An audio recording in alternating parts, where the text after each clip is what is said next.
You're at a party. You've been there 2 hours. You've made the rounds, laughed at the right moments, held a drink you stopped wanting 45 minutes ago, and suddenly, quietly, like a ghost who has somewhere better to be, you just leave. No announcement. No big farewell tour.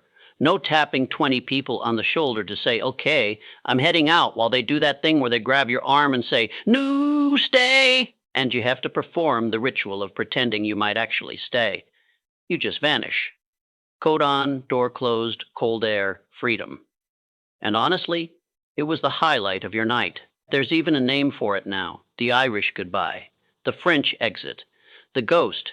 Different cultures, same instinct, slip out silently before anyone can make your leaving into an event. And there are millions of you, quiet exiters, covert departure artists, people who have genuinely gotten good at the specific skill of becoming invisible, right when a social situation demands the most visibility. You've probably texted the host from your car, amazing night, so sorry I had to run, already in your pajamas.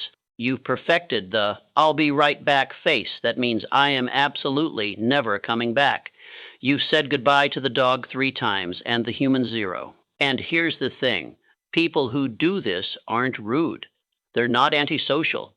They're not even necessarily introverted, though there's overlap. They're people whose nervous system has a very specific relationship with social endings, and the psychology of why is genuinely fascinating. Here's where it gets interesting. The Irish goodbye isn't really about leaving the party. It's about avoiding a very specific type of social performance, what psychologists call leave-taking rituals. Every goodbye is, technically, a performance. It requires you to signal your departure, manage other people's reactions to it, calibrate the warmth of your exit to the depth of each relationship in the room, and do all of this while a part of your brain is already halfway out the door.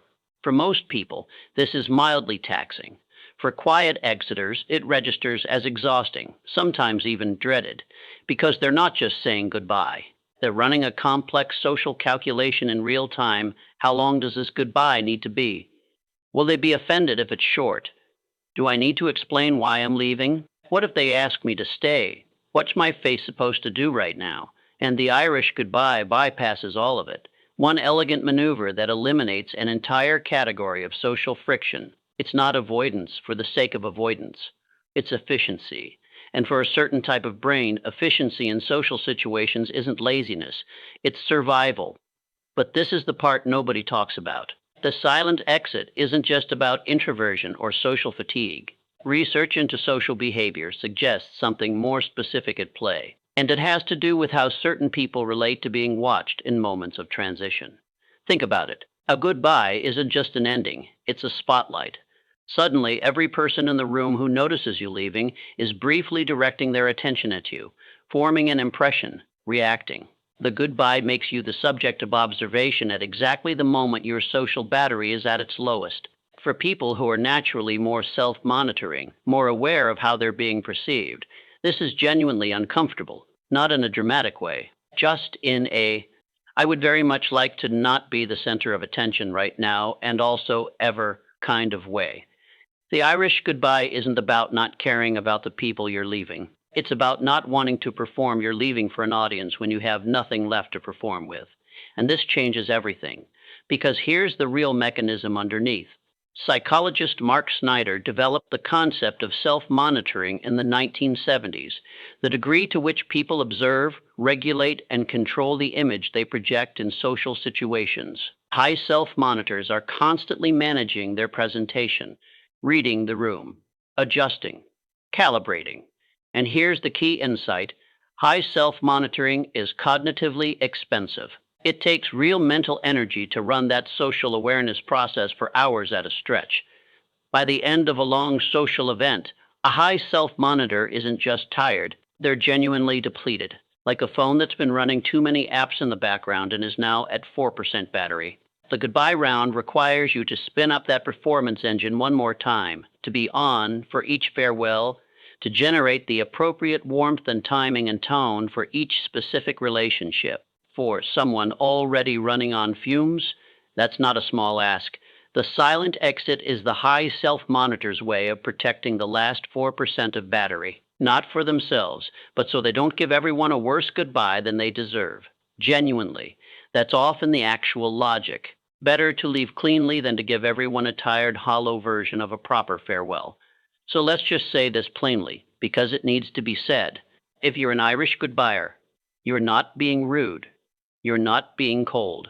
You're not the chaotic villain in a social etiquette manual. You're someone who takes social interactions seriously enough that you'd rather exit quietly than perform a goodbye you can't fully mean right now. That's not detachment. That's a form of respect that most people would never even think to frame that way. There's also something worth naming here. Quiet exiters tend to be the same people who are fully present for the first 2 hours. They're the ones who actually listen to what you said instead of scanning the room over your shoulder. They're the ones who remembered the detail you mentioned in passing and brought it back up 40 minutes later. They gave everything at the party. They just didn't have anything left for the extended closing ceremony. The Irish goodbye is what happens when a generous person runs out of social currency mid-evening and makes the honest decision about it. Here's where science takes this somewhere you wouldn't expect. A study published in a journal of experimental social psychology looked at how people feel after social events and found a consistent pattern. The emotional experience of a social gathering is disproportionately shaped by how it ends. The goodbye, the leave taking, colors the memory of the entire event. This is a real cognitive phenomenon called the peak end rule, identified by Nobel Prize winning psychologist Daniel Kahneman. The brain doesn't average out an experience. It remembers two things: the peak emotional moment and how it ended. Everything in the middle gets compressed, which means the goodbye isn't just a social nicety, it's actually one of the most psychologically significant moments of the whole event, for both the person leaving and the people watching them go. Here's where it gets interesting. People who give long, warm, elaborate goodbyes often do so instinctively, because some part of their brain knows it shapes how the whole night gets remembered. The long goodbye is a memory management tool. And the Irish goodbyer, they're opting out of memory management entirely. They're trusting that the night was good enough to stand on its own, without a staged finale. That's either very confident or very tired, usually both. But here's the part that goes a little deeper, and this one lands differently for different people. For some quiet exiters, the avoidance of goodbyes isn't just about energy or self-monitoring. It's about something more uncomfortable, not wanting to find out how much your leaving matters. Goodbyes are feedback. When you announce you're leaving, you find out who grabbed your arm, who barely glances up, who says already with genuine disappointment versus who says it as a social reflex. You find out in real time where you actually stand, and that information isn't always easy to receive. The quiet exit removes that variable entirely. You leave without data, which means you also leave without the possibility of the data being bad. It's a very human kind of self-protection. If you don't ask the question, you can't get an answer you weren't ready for. Some people ghost parties for the same reason some people don't read their own performance reviews. Not because they don't care, because they care too much. And they've learned that controlling the information environment is easier than managing the emotional fallout of unwanted information. That's not weakness, that's a coping strategy. An imperfect one, maybe, but a recognizable one. Here's where it gets interesting, and here's the reframe that actually holds up. There's a cultural narrative that says the big, warm, lingering goodbye is the right way to leave, that slipping out quietly is somehow a social failure, a sign you didn't really care, that the people who stayed until midnight and hugged everyone twice loved the night more than you did. That's not psychology. That's just extroversion being treated as the default setting for human beings. Research consistently shows that introverted and high self-monitoring people often report deeper enjoyment of social events. They're simply processing it differently and on a different timeline. The extrovert processes enjoyment out loud in real time at volume. The quiet exiter processes it later, in the car, at home, in the slow, warm feeling of a good night, finally given permission to settle. The Irish goodbye isn't a rejection of the party. It's a preservation of it.